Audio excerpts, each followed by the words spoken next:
Hi guys, welcome to my channel.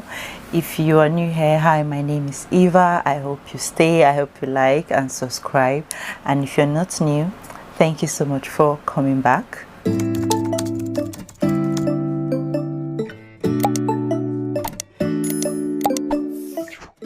So long time no sit down video. Yes, and what better way to start than to do my best and worst skincare purchases of 2020. I understand we're well into 2021, we're already in March, but you know, it's better late than never, right? You know, I struggled with acne almost the whole of 2020, that at some point I was just like, you know what, maybe this is it, maybe this has come to stay.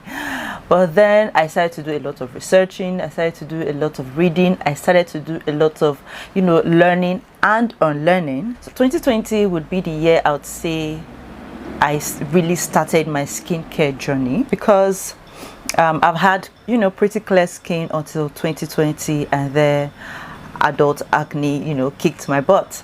So in this video, I'll be sharing with you guys the products that worked for me and the ones that did not work for me. So if you're interested, definitely keep on watching. Okay, so the first product that worked for me and did wonders for my skin is this Naturium Tranexamic Topical Acid 5%. I have a whole video on my channel showing how I incorporate this bad boy into my skincare routine, and I talked more in depth about this product. I will leave it somewhere up in the cards here. But on the back it says our direct acid is formulated with a potent level of tranexamic and other skin brighteners, including kojic acid, niacinamide and licorice, which work synergistically to help fade the look of dark spots and hyperpigmentation. And I would say it lived up to its claim. This is a miracle in a bottle, and this will always be a staple in my routine. This gentle exfoliates, it helps reduce you know, dark spots, it balances excess oil production. Honestly, I want to thank the brand, the owners of this brand, for bringing this into existence. And I also want to thank Simply EJ, because I first heard of this from Simply EJ's Instagram page. So Simply EJ is a skincare, you know, enthusiast, shares a lot about skincare products that target acne and hyperpigmentation. You guys should totally follow her if you are, you know, into stuff like that. And I believe she also has a YouTube channel. She's a black skin girl, so you will totally relate with her. Introducing this bad boy into my routine has helped, you know, improve my skin texture tremendously. It has also helped in fading my dark spots. I have on makeup right now, but trust me guys, I have little to no dark spots anymore, as opposed to what it used to be like, you know, some few months back. So if you're battling with skin congestion, texturized skin and hyperpigmentation, you should definitely give this product a try. Now, another product that I absolutely love is this Good Molecules Niacinamide Brightening Toner. When I look at this toner, for some weird reason, I just remember this phrase, patience is a virtue.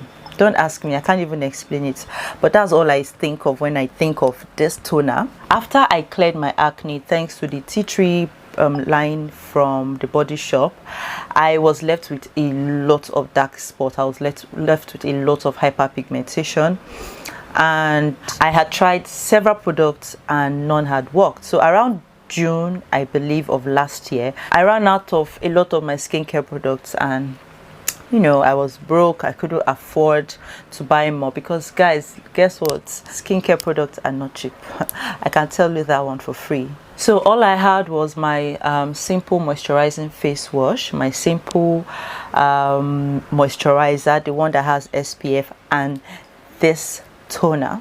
And that is the simplest routine I've ever had in a long time. But guess what, after about like 6 weeks of, you know, this simple routine, I started to notice gradual fading of my dark spots. And yeah, since the simple products are made for sensitive skin, so there are no actives in them, they're just moisturizing, right? So the only thing that was working in that routine of mine was this. And the thing is, truthfully, there is no skincare product that you would use today and see instant results tomorrow. with consistency, yes, you get to see result. And I think that's what happened with this one, because after 6 weeks of consistent use, I began to notice, you know, gradual fading of my hyperpigmentation. So it takes consistent use to notice any change, but this is a good toner, especially for brightening and for improving the appearance of enlarged pores. I typically use this in the mornings and some evenings when I'm exfoliating, because my nighttime toner has some active ingredients in it, so I rather use this one when I'm exfoliating. This honestly will always be a staple in my skincare routine. Alright, so another product that I was using and I'm still currently using and my skin loved a lot is this Clinique Dramatically Different Hydrating Jelly. So I ran out of my Neutrogena moisturizer, the one I always use, and I needed something that, you know, I would use in the interim, because I had placed my order and it was going to take a while for the order to get to me. And then I remembered that a friend had gifted me this moisturizer as well as the Clinique Take the Day Off Cleansing Balm, which by the way is very awesome. And so I started to use this, and surprisingly I loved it. When I first applied this, I loved it a lot. It felt, you know, lightweight on my skin and it didn't feel greasy at all. Whenever I apply this on my face, it gives me this plump glowy effect after it settles down on my skin. It makes my skin feel radiant and supple, and best of all, this does not clog my pores. So this has replaced my Neutrogena Hydro Boost moisturizer, but the only problem with this is not cheap. This moisturizer, on the other hand, Body Shop Carrot Cream Nature Rich Daily Moisturizer, I would say this is more like, I have a love-hate kind of relationship with this moisturizer. I got this to use as a face moisturizer, but it is not lightweight at all. And being that I have oily skin, this just feels greasy and it doesn't absorb into my skin. You know, it just sits on my skin, and using this when the weather is hot, it makes me produce more oil. However, I found this to be the only moisturizer that was moisturizing enough for me during Harmattan. So you see why I say it's a love-hate relationship. But overall, I think a dried skin person would appreciate this more. Now, this is one product that I'll say it was a bit of a miss for me. In fact, the both of them. This is the Ordinary Alpha Arbutin and the Ordinary Niacinamide. There's even a third one, the Ordinary Peeling Solution. Unfortunately, I don't have that bottle anymore. I don't even know how I still have this bottle, because I've used them up, and I only recently thought to do this video about 2 weeks ago, and I used this up since December. We're already in March, so I don't even know how these are still in my stash, but thankfully they are, so that I can use them to make this video. So I got this around early 2020 and I had high hopes. So my major skin concern is hyperpigmentation, so I was on the lookout for, you know, products that target hyperpigmentation. I had seen so many reviews on the Ordinary brand, and a lot of people had, you know, really nice things to say about their product. So I did my research and I narrowed everything down to the 3 products which I felt at the time was thinking about it now, I think they were 4. I also got the hyaluronic acid. I also got the hyaluronic acid. So I did my research based on my skin concern, and I narrowed everything down to the 4 products. That is the Alpha Arbutin, the Niacinamide, the hyaluronic acid, and the peeling solution. In fact, I made sure not to use any other brand product so as not to mess with the, you know, the effectiveness of the products from the Ordinary that I was using. But unfortunately, I saw no change. If any, my skin became so dry. Yes, I used up all the products and I didn't notice the slightest change in my hyperpigmentation. I did not notice the slightest change in the texture of my skin. These are a no-no for me, and I will not be repurchasing them. A little disclaimer though, what worked for me might not work for you, and what worked for you might not work for me, because I know other people that have used this Ordinary product and they love them and they swear by them. I would say do your own research, but if you are as risky as me, then you can always you know, buy them and experiment and see whether it works. If it works, fine. If it doesn't work, oh well, now you know. Okay, so the next product is this Paula's Choice 2% BHA liquid exfoliant. It says for all skin type. Unclogs pores and shrinks enlarged pores. It smooths an even skin tone, treats comedonal acne, and brightens skin tone. I got this product after the whole rave on Instagram and on YouTube. In fact, even before I got this product, I believed that I had seen my holy grail. I believed that, you know, I had seen what was going to work wonders for my skin. I expected this to be like a magic in a jar kind of toner. I mean, who wouldn't? Everyone had nice things to say about this particular product. Thankfully, it comes in a 30 ml. So I got the small size just in case if it doesn't work for me. I know that I didn't spend so much. Even though this was a bit pricey, I got this for 8,000 naira, this 30 ml bottle. But yeah, it's still cheaper than actually buying the 100 ml. I got this in November and we're already in March. That's like 5 months.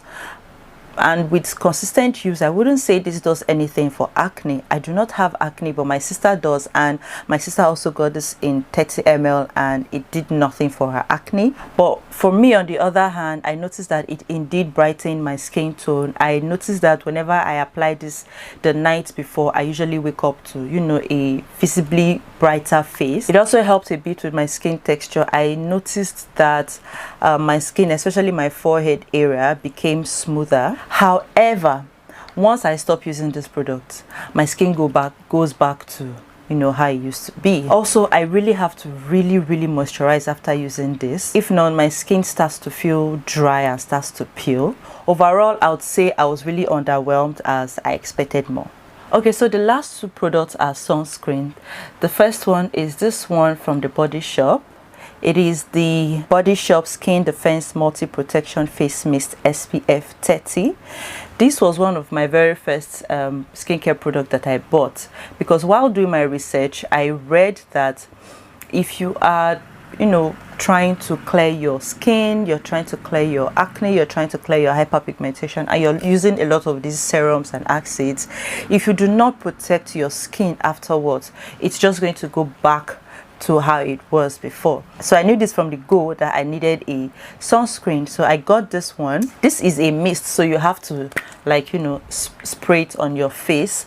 And if you know the rule of sunscreen application, you know that you have to use like 2 fingers, but because this is a mist, you can't actually know how much quantity to use. So at the end of the day, I tend to spray a lot on my face, and this feels very greasy. Like after application, I end up looking like a grease ball, and this stings a whole lot.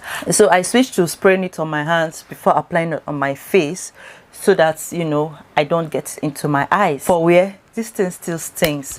So many times I've had to rush to the bathroom to wash off my face because I couldn't bear the stinging effects. I would not recommend this one at all. But this, on the other hand, the Neutrogena Hydro Boost Water Gel Lotion Sunscreen SPF 50. I love this one. This one is black girl friendly, does not leave a white cast, and the only downside is it stings a little bit once it, you know, comes in contact with your eyes, but I found a way to work around that. I try to avoid my eye area when I'm applying this, and also I wash my hands afterwards, because most of the time the sunscreen tends to remain on the palm. So if for any reason you have to scratch your eyes or you have to touch your eyes, then this might sting. But other than that, I've been able to work around it, and I just love the fact that this leaves no white casts. It's a really good sunscreen, but I am still open to trying out other ones that are, you know, black girl friendly. So please leave your comments below in the comment section if you know of any sunscreen that is black girl friendly and does not leave a white cast. So right now, for the most part, my skin is doing pretty okay. I'm at a good place with my skin. I have a detailed nighttime skincare routine showing you guys the product that I'm currently using. I will leave it up in the card somewhere here. I'm also working to, you know, bring you guys my updated morning routine. I hope you guys will show it much love as you did my nighttime skincare routine video. So guys, those are my best and worst skincare purchases of 2020. Please comment down below what your best skincare products of 2020 were, as well as your worst skincare product of 2020. you know, if you have any, so we know whether to buy them or whether to, you know, jump and pass. Also give this video a huge thumbs up if you enjoyed watching it, and if at this point you haven't subscribed, please do so by tapping on the red subscribe button and then also turning on your bell icon so you get notified every time I post a brand new video. Anyways guys, thank you so much for watching, and I'll see you in my next one. Bye.